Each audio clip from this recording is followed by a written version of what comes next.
This is Papaji, my grandfather. He was born on August 24th, 1932, in Ahmedabad, India.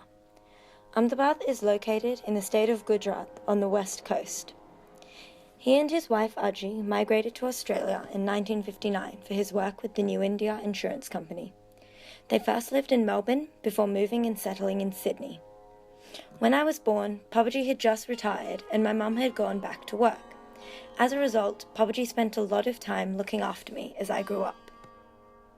We often spent our time having tea and dunking biscuits, as we like to call them. Papaji would always sit with his legs crossed at the table, perhaps out of habit from sitting like that on temple floors. During these times, Papaji would tell me stories about his family and his own experience growing up in India. Most Indian families live in big family units, with multiple generations living together. Papaji grew up with a number of relatives constantly around him, including his brothers and sisters. Papaji knew Aji growing up, as their two families were very close. He used to joke about how she always thought he liked her sister Jayamasi, when in reality it was Aji he liked. He once told me how at university the lecturer would mark the roll, and then a student would take it up to the office. Papaji and some of his friends, however, used to intercept this student and make him mark their names off so that they wouldn't have to attend the lecture. I always knew Papaji was an incredibly intelligent man, but it wasn't until a few months ago that I understood just how smart he really was. My sister and I were sitting down for dinner with him, and he began telling us how he managed to get a good position at an insurance company.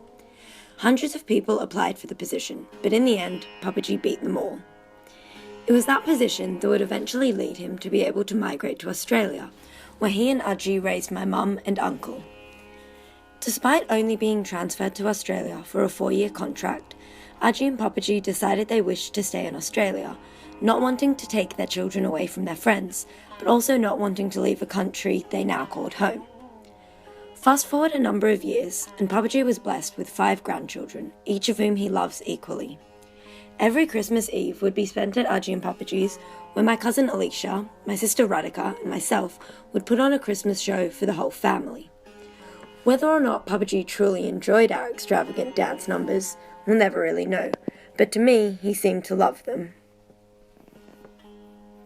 For 83 years old, Papaji is still incredibly fit and has more of a social life than his grandchildren.